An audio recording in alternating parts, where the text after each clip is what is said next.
Terima kasih kami sampaikan. Kemudian acara yang kedua yaitu pembacaan reaksi Al-Quran yang akan dilakukan oleh Bapak Sudirman. Kepada Bapak Sudirman kami persilakan.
Terima kasih kami ucapkan kepada Bapak Sudirman atas pelajaran ayat suci Al-Quran.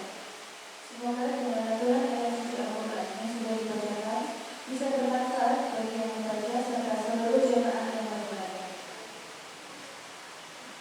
Selanjutnya adalah sambutan dari Pak Menteri kepada wakil Bapak Haidar Ali wakil Bapak Santosa.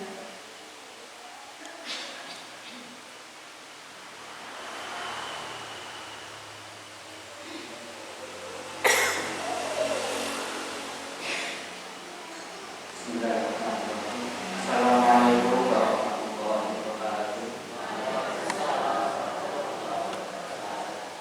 Alhamdulillahirabbil alamin. Wassalatu wassalamu ala mursalin sayyidina Muhammadin wa alihi wa sahbihi ajmain. Semoga masyarakat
وعلى آله وأصحابه رسول الله أجمعين. قال الله تعالى في كتابه الكريم: أعوذ بالله من الشيطان الرجيم. بسم الله الرحمن الرحيم. يا أيها الذين آمنوا اتقوا الله حق تقاته ولا تموتن إلا وأنتم مسلمون. Hadirin jamaah yang saya hormati, yang dimuliakan Allah Subhanahu wa taala. Wabil khusus kepada Bapak Amir, Bapak Suliman beserta jajarannya yang saya hormati, para alim, para asatidz, tokoh masyarakat, bapak-bapak dan ibu-ibu, jamaah pengajian malam Ahad Masjid Mujahidin yang saya hormati, yang dimuliakan Allah Subhanahu wa taala. Teman-teman sekalian, marilah kita panjatkan puji syukur kita kehadirat Allah Subhanahu wa taala. Dimana alhamdulillah kita pada malam hari ini diberikan nikmat kesehatan, panjang umur, masih diberikan nikmat ibadah Islam, sehingga kita bisa hadir bersama-sama bermuajahah, bertatap muka dengan Bapak dan Ibu sekalian. Semoga pertemuan kita ini membawa barokah, membawa manfaat bagi kita semua. Amin ya robbal alamin.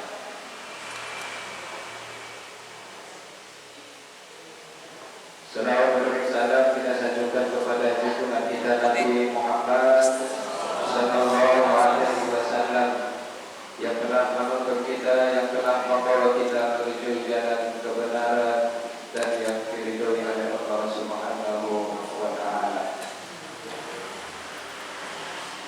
Sebelum saya mulai, ibu-ibu yang di luar bisa masuk, masih banyak yang kosong, atau mungkin yang di luar berhalangan.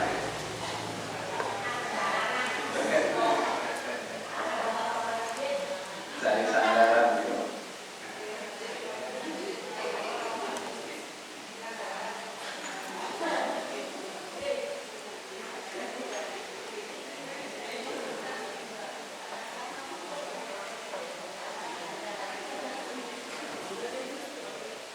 Bapak dan Ibu yang dirahmati Allah Subhanahu wa taala. Sebelum saya berbicara terlebih dahulu, perkenalkan, ya, nama saya sudah disebut tadi ya, Ibu. Nama saya Anwaruddin, asli saya Indramayu, Bapak dan Ibu. Jadi ngapunten kula ngomongipun bahasa Indonesia mawon nggih. Ya ngertos. Ngertos ya.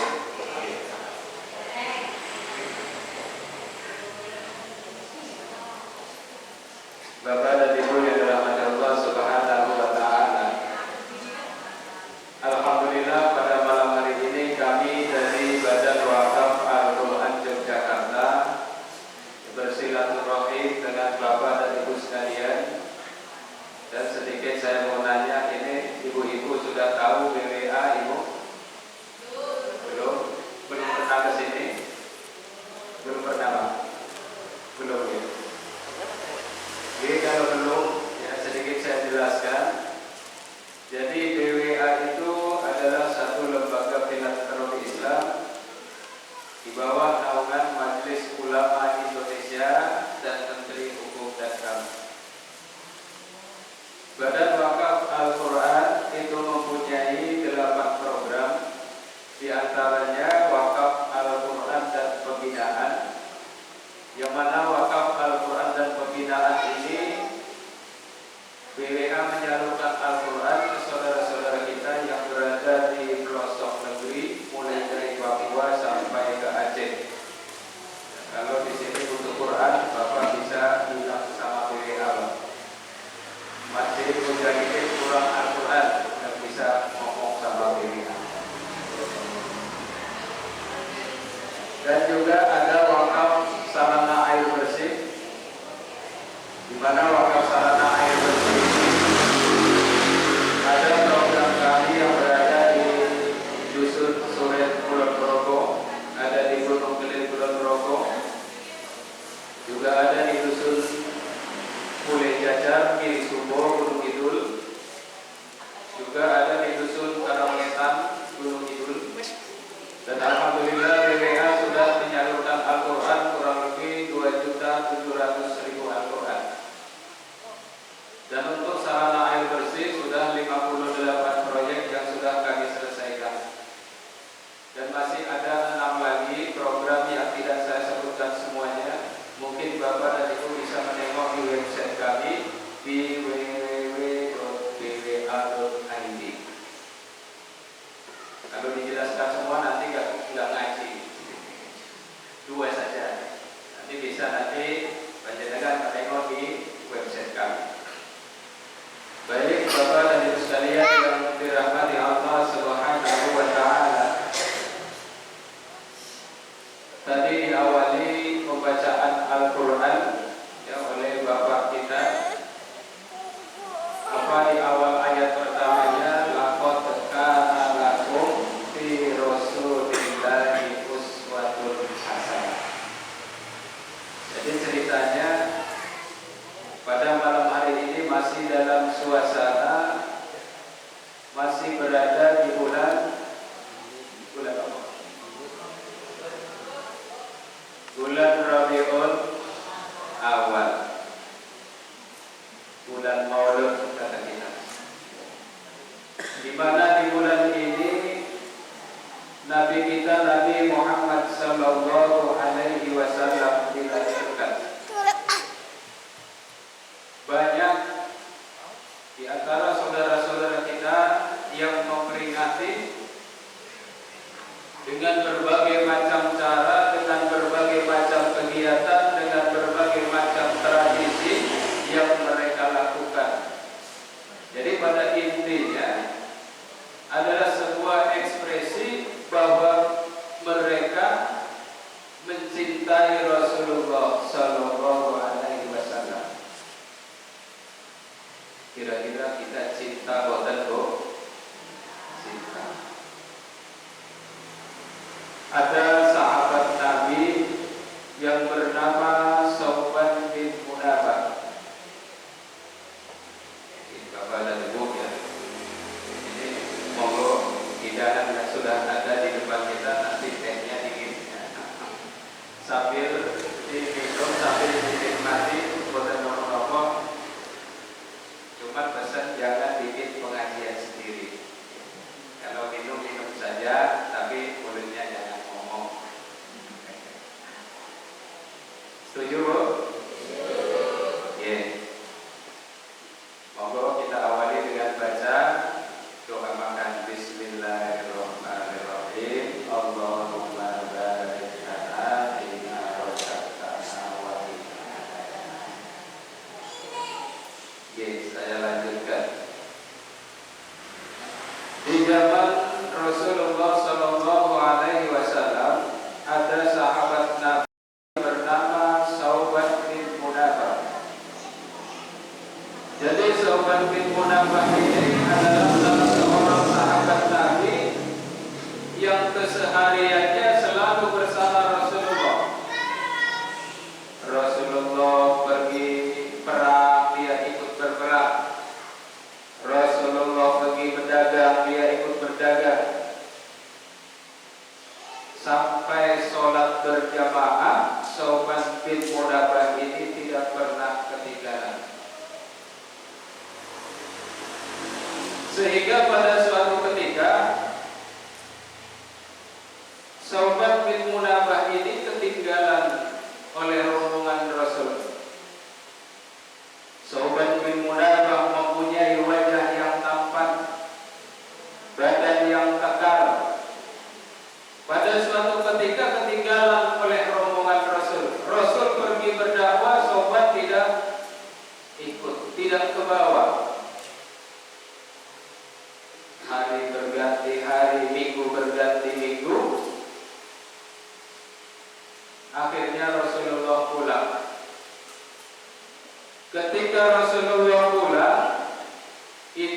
didapatinya Sauban bin Munabah wajahnya berubah. Yang dulu wajahnya ganteng berubah menjadi pucat. Yang dulu badannya gagah menjadi kurus kering. Sehingga Rasulullah heran. Wahai Sauban bin Munabah, apa yang kamu rasakan? Apa yang kamu sakit? Sakit apa? Sehingga wajahmu menjadi pucat, badanmu menjadi kurus. Apa kata Sauban bin Munabah? Ya Rasulullah, saya tidak sakit ya Rasul. Kenapa mukamu menjadi pucat dan badanmu menjadi kurus? Ya Rasulullah, jangankan engkau tinggalkan aku berhari-hari, satu hari saja aku tidak bertemu denganmu, aku tidak sanggup makan, aku tidak sanggup minum. Jadi berhari-hari ditinggalkan oleh Rasulullah. Sauban bin Munabah tidak makan dan tidak minum. Kenapa? Karena saking rindunya dengan Rasulullah. Sanggup tidak kayak itu, Bu? Tidak. Rasulullah hidup di 15 abad yang lalu. Kita belum pernah menengok gantengnya Rasul, belum pernah menengok jalannya Rasul, belum pernah mendengar merdunya suara Rasul. Bisakah kita mencintai Rasulullah seperti Sauban bin Munabah? Bahkan Sauban bin Munabah, ya Rasulullah, seandainya aku ditakdirkan masuk ke dalam surga, kata Sauban, aku khawatir tidak bersamamu ya Rasul. Engkau adalah orang yang mulia, dosanya sudah diampuni oleh Allah Subhanahu wa ta'ala, dan tentunya Allah akan memberikan surga yang tertinggi. Sehingga Sauban bin Munabah, ya Rasulullah, aku khawatir seandainya aku dimasukkan ke dalam surga, aku takut tidak bertemu denganmu di surga nanti. Apa jawaban Rasulullah? Rasul sallallahu alaihi wasallam menjawab dengan firman Allah Subhanahu wa ta'ala, wa may yuti'illaha wa rasulahu fa ulaika ma'al ladzina an'ama Allahu 'alaihim minan nabiyyina wa siddiqina wa syuhada'i wa salihin wa hasuna ulaika rafiqa. Dijawab langsung oleh Rasulullah dengan membaca firman Allah Subhanahu wa ta'ala, wa may yuti'illaha wa rasulahu, barang siapa yang taat kepada Allah dan Rasulnya, barang siapa yang cinta kepada Allah dan Rasulnya, fa ulaika ma'al ladzina an'ama Allah, mereka akan dibersamakan oleh Allah Subhanahu wa ta'ala bersama orang-orang yang telah diberi nikmat oleh Allah Subhanahu wa ta'ala. Siapa orang-orang yang telah diberi nikmat oleh Allah? Minan nabiyyina, yaitu para nabi, wasiddiqin, dan orang-orang yang membenarkan, wasyuhada, dan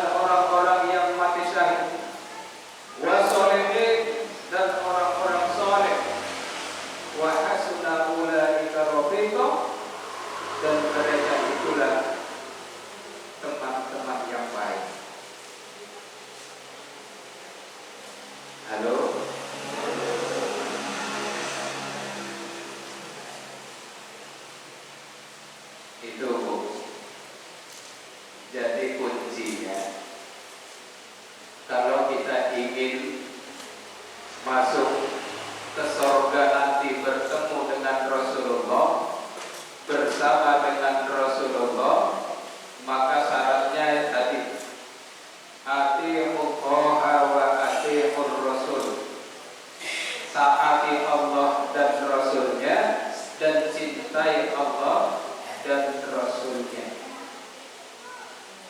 Itu syaratnya.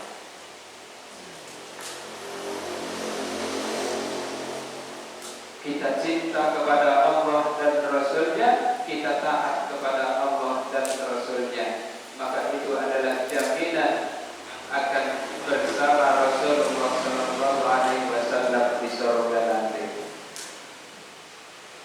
Jemaah yang dirahmati Allah Subhanahu wa Ta'ala,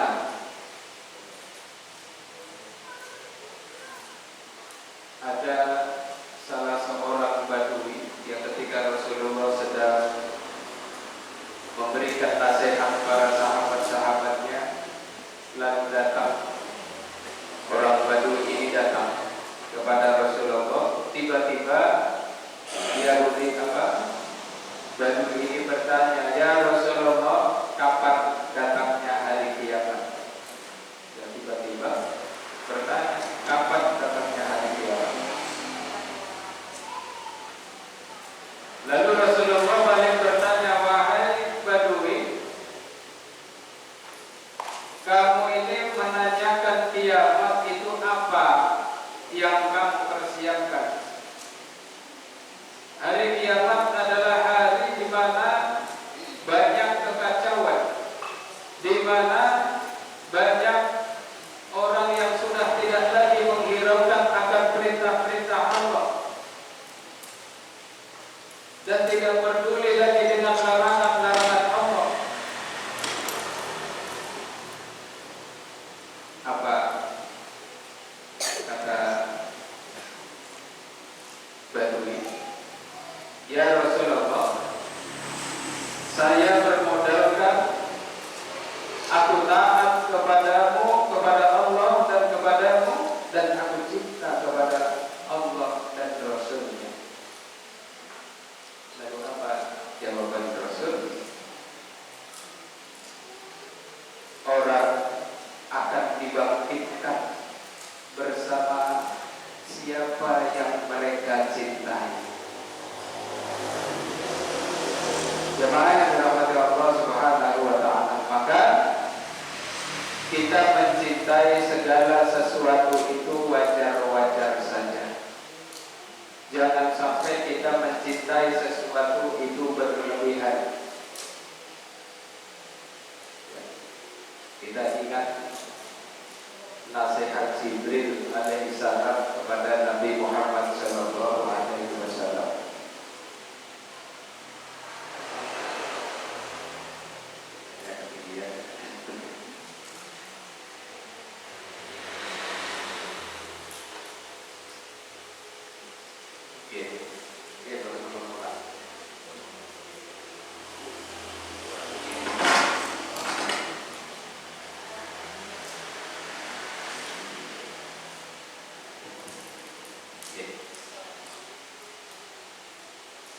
Saya ingat dengan nasihat Jibril alaihissalam kepada Nabi Muhammad SAW. Dan sebenarnya ini nasihat Jibril ini bukan untuk Nabi, tapi untuk kita semua. Apa nasihatnya? Wahbib man syi'ta. Ya Muhammad, wahbib man syi'ta. Cintailah apa yang kamu cintai. Silakan kamu cinta kepada istrimu, silakan. Silakan kamu cinta kepada suamimu, silakan. Silakan kamu cinta kepada anak-anakmu, kepada jabatanmu, kepada hartamu, silakan, kata Rasulullah. Tapi ingat, fa innaka mafariquhum. Tapi ingat ya Muhammad, apa yang kamu cintai itu suatu saat akan meninggalkanmu.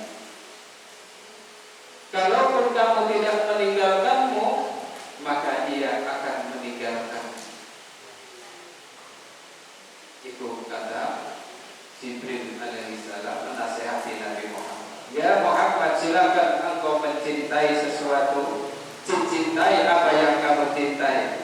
Silakan kamu menyayangi siapa yang kamu sayangi, tapi ingat suatu saat apa yang kamu cintai, apa yang kamu sayangi, suatu saat akan meninggalkanmu.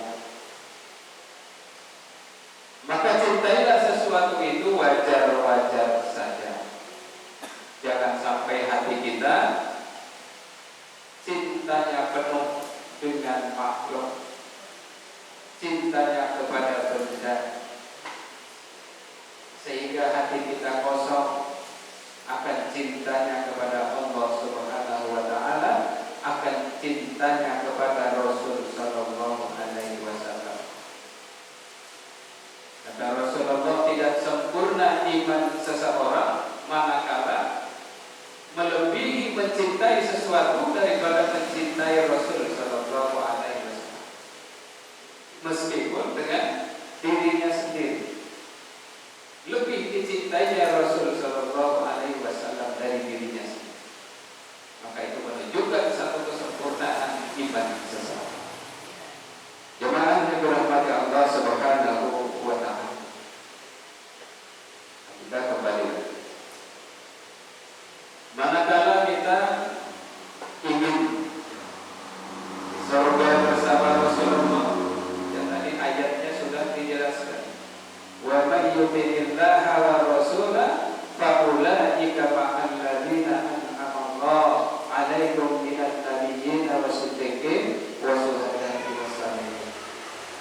Maka ketika kita ingin di surga bersama Rasulullah, bersama orang-orang yang dicintai, bersama orang-orang yang telah diberi nikmat oleh Allah Subhanahu wa taala, maka cintailah Allah dan Rasulnya dan taatlah kepada Allah dan Rasulnya. Kita hidup di zaman sekarang, 15 abad yang lalu Rasulullah hidup, kita belum pernah mendengar suara Rasul, belum pernah melihat wujudnya Rasul.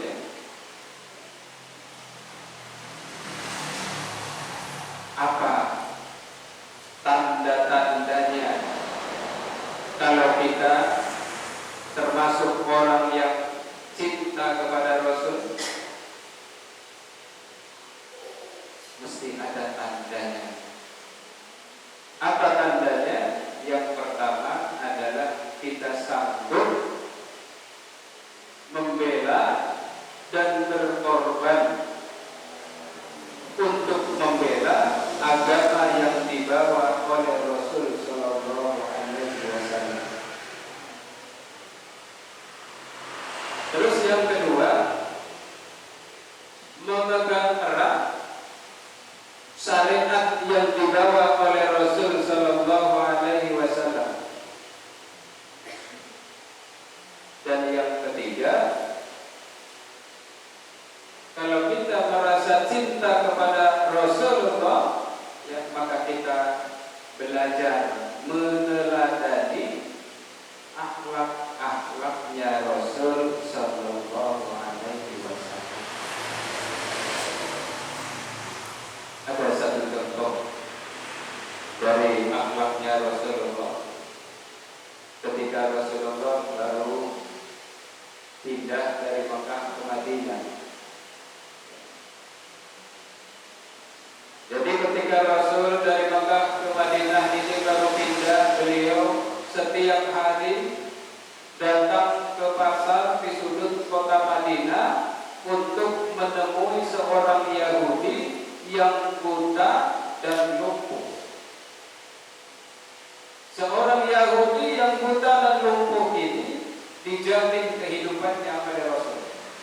Setiap hari Rasul menyuapinya.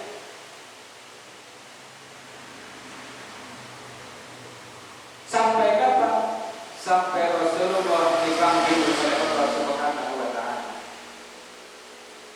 Setiap hari Rasulullah menyuapi Yahudi itu. Namun apa balasan Yahudi kepada Rasulullah? Setiap kali suapannya masuk ke dalam mulut si Yahudi itu,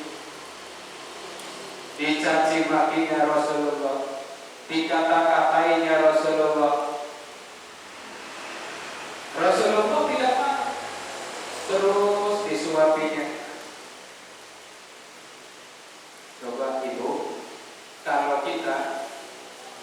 menyuapi orang, terus kita dicaci maki, dikata-katain, bagaimana sikap kita?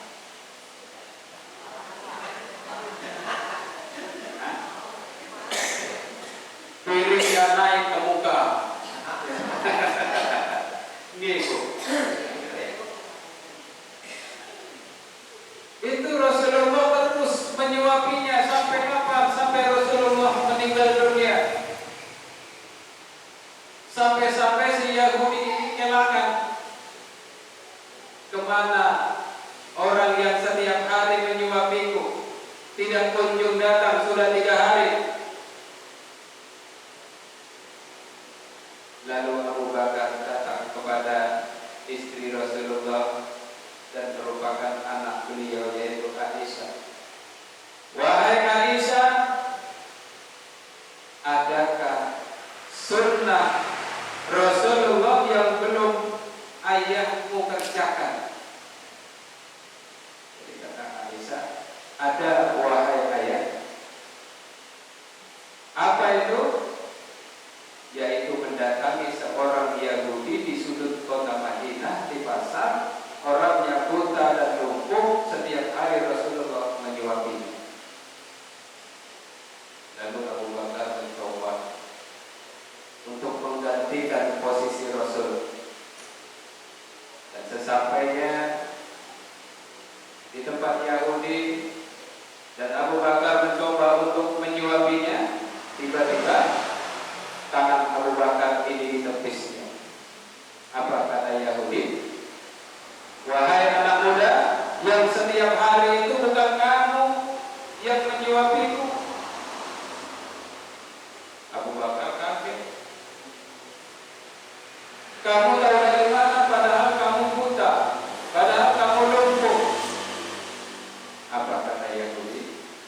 Orang yang datang setiap hari menyuapiku, badannya bau harum, tutur katanya lembut, dan sebelum makanan masuk ke dalam mulutku, terlebih dahulu dihancurkan sehingga aku tinggal menelan. Apa kata Abu Bakar? Wahai Yahudi, yang setiap hari menyuapimu itu adalah Rasul Sallallahu Alaihi Wasallam. Sehingga si Yahudi ini menangis terseduh-seduh. Wahai Abu Bakar, saksikan, pada hari ini aku mengucapkan kalimat La ilaha illallah Muhammadur Rasul. Itu diantaranya contoh dari akhlaknya Rasul Sallallahu Alaihi Wasallam. Jemaah yang dirahmati Allah Subhanahu Wa Taala, maka melalui momen kita berada di bulan Rabiul Awal, di mana Rasul Sallallahu Alaihi Wasallam dilahirkan, maka kita mencoba, berusaha untuk sedikit demi sedikit untuk mencontoh dari segala kegiatan-kegiatan yang dilakukan oleh Rasulullah, tingkah laku Rasulullah, ya sunnah-sunnahnya Rasul Sallallahu Alaihi Wasallam. Dan semoga kita semua nanti di akhirat dibersamakan dengan Rasul Sallallahu Alaihi Wasallam. Amin ya Rabbal Alamin. Baik Bapak dan Ibu yang dirahmati Allah Subhanahu Wa Taala, mungkin dari Bapak dan Ibu bertanya-tanya apa sih kegiatan daripada wakaf Al-Quran itu, maka mari kita sama-sama saksikan dulu ya video kami yang menyalurkan Al-Quran ke pulau-pulau terpencil. Di antaranya ada di Sintang, Kalimantan Barat, juga ada di Papua, dan siap coba kita.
ini saya Ibu Dewi Purnamawati bersama tim Badan Wakaf Al-Quran Surabaya dan Jakarta. Kami sedang ada di Desa Mongkong, desa terakhir sebelum puncak Merbabu, kecamatannya Ampel, kabupatennya Boyolali. Di mana di daerah Boyolali itu banyak terjadi pemurtadan, banyak sekali mereka-mereka yang berusaha mempengaruhi masyarakat untuk meninggalkan Islam. Maka sebelum itu terjadi, kami mengantisipasi dengan mengirimkan Al-Quran. Kali ini kita sedang perjalanan menuju desa Boyolali, desa Semuntai, kecamatan Serong. Kebetulan tadi kita dari Kabupaten Sunda setelah melakukan perjalanan selama 3 jam dan kondisi jalannya seperti Bapak melihat warnanya di tangannya ya, ini jalannya lubang dan buaya. Para yang apabila kita 17 orang dan di mana kita akan melakukan berbagi jasa di sana. Jadi yang pertama adalah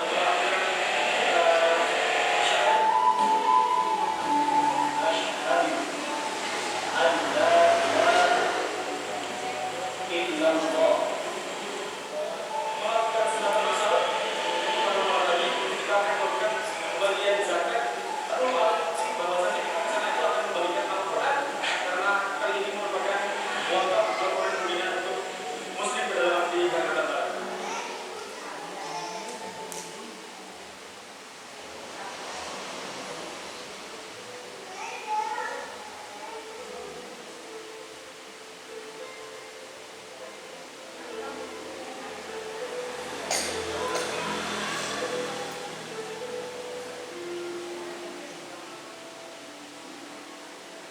Susahnya ya nyari air terus kemana kita nggak punya air kita nyari air. Mana yang sumurnya agak lancar tapi juga kalau saya itu bersalon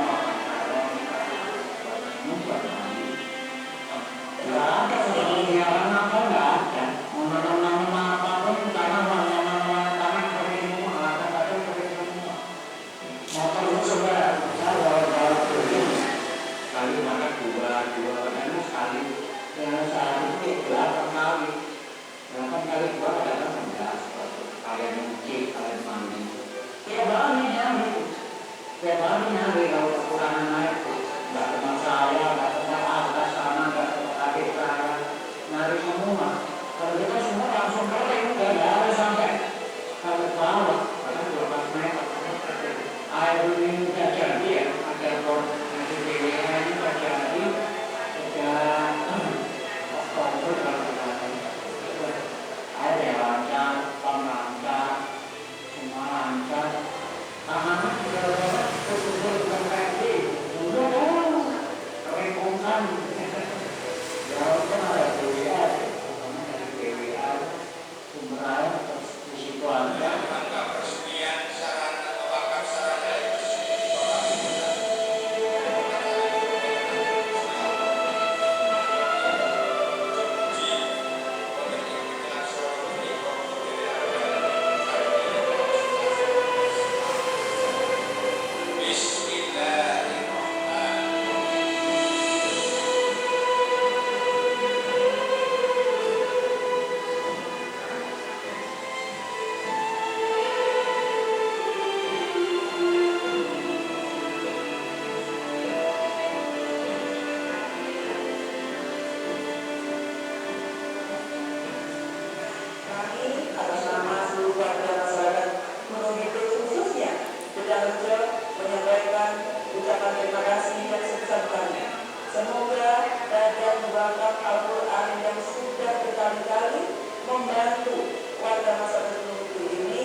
kita untuk bersama-sama berpartisipasi mengajak kepada kita semua berinvestasi untuk kehidupan akhirat. Investasi apa? Investasi amal yang tidak ada terputusnya, pahala jariah yang akan terus mengalir sampai kapan? Sampai kita meninggal dunia, bahkan sampai hari kiamat. Kita sudah meninggal dunia berpuluh-puluh tahun, pahalanya terus mengalir. Sebagaimana Rasul sallallahu alaihi wasallam bersabda, "Idza matal insan inqata'a 'amaluhu illa min salasin, sadaqatin jariyah aw ilmin yantafa'u bihi wa waladun shalih yad'u lahu." Jadi kata Rasulullah, apabila ada manusia meninggal dunia, maka semua amalnya akan terputus kecuali tiga. Yang pertama adalah sedekah jariyah, di mana sedekah jariyah di sini ditafsirkan oleh Imam Nawawi yaitu dengan berwakaf. Apa sih wakaf itu? Wakaf adalah memberikan sesuatu yang diambil manfaatnya. Jadi seumpamanya panjenengan berwakaf satu Al-Quran, Al-Qurannya dibaca, dihafal, dipelajari, maka insya Allah pahalanya akan terus mengalir kepada panjenengan. Sampai kapan? Sampai meninggal dunia, bahkan sampai hari kiamat. Mau ibu mendapatkan pahala jariah? Kita sudah di alam kubur, pahalanya terus mengalir. Mau? Halo? Nah, jawabnya ragu-ragu. Yang pertama adalah sedekah jariyah. Terus yang kedua ada ilmu yang bermanfaat, ilmu yang ditularkan kepada orang lain dan orang lain mengamalkan ilmunya. Ilmu apa? Ilmu apa saja yang penting bisa bermanfaat untuk orang lain dan orang lain mengamalkan ilmunya, maka insya Allah itu akan mendapatkan aliran-aliran pahala. Dan yang ketiga ada waladun shalih yad'u lahu, anak saleh yang mendoakan kedua orang tuanya. Ya, artinya apa? Artinya kita sekarang ini mungkin menjadi orang tua dari anak-anak kita. Gitu. Tentunya ya kita ini mengharapkan, pasti setiap orang tua muslim mengharapkan anak-anaknya menjadi anak yang saleh-saleh, rela berkorban harta, tenaga, pikiran, waktu, bahkan tengah malam kita bermunajat, berdoa, memohon kepada Allah, ya Allah, ya Rabb, jadikan anak kami menjadi anak yang saleh-saleh. Apa yang diharapkan oleh anak-anak kita yang saleh-salehah? Yang kita harapkan adalah kiriman-kiriman doa, hadiah-hadiah pahala ketika kita sudah di alam kubur. Kita sudah meninggal dunia, anak-anak kita berdoa, bermunajat kepada Allah, ya Allah, ampuni dosa-dosa orang tuaku. Allahumma firli wa liwalidayya warhamhuma kama rabbayani shaghira. Maka insya Allah Bapak dan Ibu sekalian, berkat doa anak yang saleh, orang tua di alam kubur diangkat derajatnya oleh Allah Subhanahu wa taala.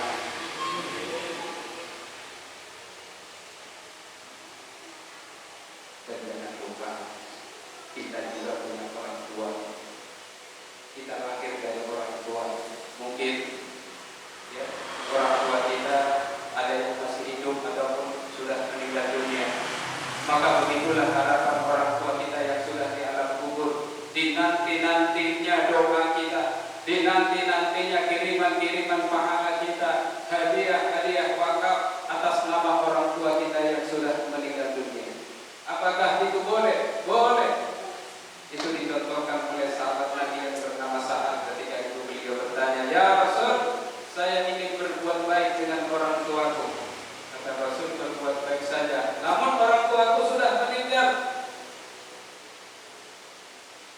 Fa'asabna, bersedekahlah untuk orang tuamu yang sudah meninggal dunia, maka insya Allah pahalanya akan sampai. Jemaah yang dirahmati Allah Subhanahu wa taala, maka pada malam hari ini kami mengajak kepada bapak dan ibu sekalian yang ikhlas karena